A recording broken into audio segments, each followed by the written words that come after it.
po yung pampinapaitan natin. At ito naman po yung puspos kung tawagin sa Ilocano. Ito po yung puspos na ilalagay dito sa ating pinapaitan.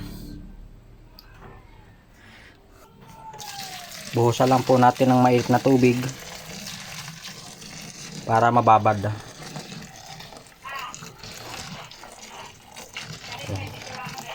Para maalis ang langsa. Gigisa. Para talagang ayan. Painit po tayo ng mantika, ilagay po natin ng bawang, sibuyas, luya. Halo-haloin lang po natin yan. Hanggang sa umaamoy na ang aroma. Kung umabot na ng kabilang barangay, pwede nyo na pong ilagay ang inyong pinapaitan. Haluin lang po natin.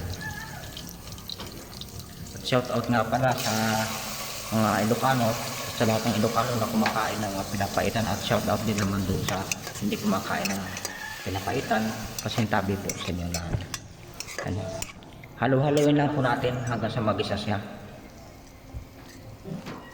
para mas kumapit yung kanyang lasa. Ilagay na din na po natin ang ating paminta.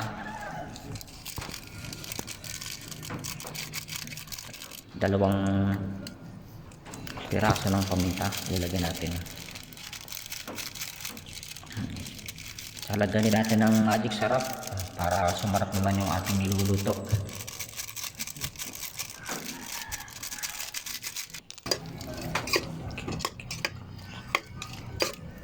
Halo-haloin lang po natin. Kapag yung medyo napiprito na siya, saka po natin sasabawan yan. Saka natin ilalagay yung puspos. Medyo okay na po yan. Medyo nagisa na, napiprito na yan sa sarili niyang mantika. Halo-haloin lang po natin. Takpan natin ulit. Buksan na naman, katakip lang, bukas agad. Yan. Ito yung ilagay na, ito po yung puspos ng kinain ng baka. Pipiniga po yan. Hindi po yan yung dumi, yan po yung nasa loob pa lang. Pipigain po yun at ilalagay dyan. Yan po yung nagpapasarap talaga sa pinapaitan. Kasi kung wala po yan, hindi po masarap ang ating pinapaitan. Yan, ilagay pa rin. At lagyan na lang natin ng tubig. Isang takal na tubig, ay dalawa pala. Ayan, para matagal kasi lumamutin eh. So, lagyan natin, takpan natin, hintayin natin kumulo-kulo.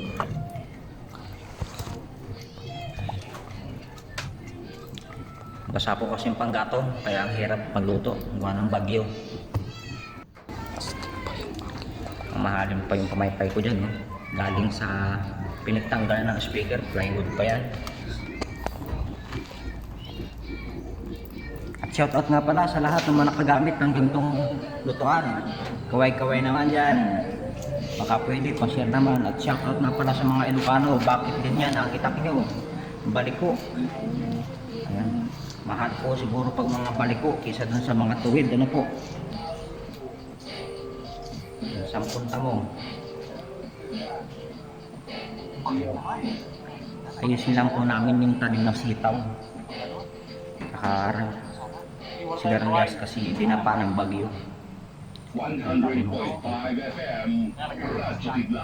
Kasi pag wala po siya, pag andito siya sa bahay, pag out niya galing sa kampo, todo trabaho po yan. Pasipag niya talaga.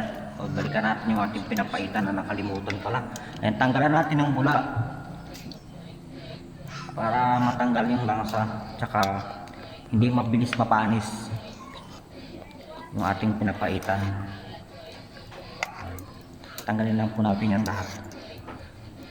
At para mabawasan natin yung mantika, iwas high blood. Oh, ang tagal naman. Haluin mo na. Oh, kinalo na nga. Tagal-tagal kasi magtagal na. Ayan. At shout out nga pala sa kumakain ng gantong shield. Ano bang tawag sa inyong lugar ng ganto? Masarap po yan, inaadobo sa tuyo. Tapos lagyan mo ng kunting ng gata. Yung dipotok at tawagan. Yan. Kumukulo-kulo na. Medyo matigas pa po yan. Tikman natin yung sabaw. Oh, inamol pa. Oh, tikman. Panalo. Hindi. Ganda pa. Panalo.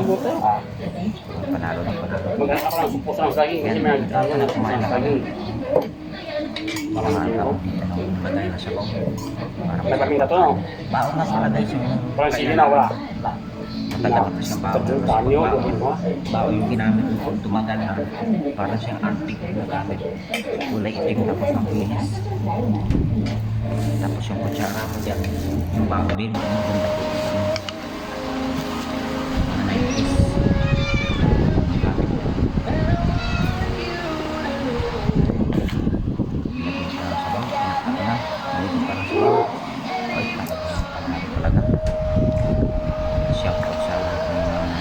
Kumakain ng pinapaitan na-adapt kuskus na paano marami naman laki naman ang subo mo mabulunan ka dahan-dahan sunod-sunod ng sunod sarap kasi ng pinapaitan yan.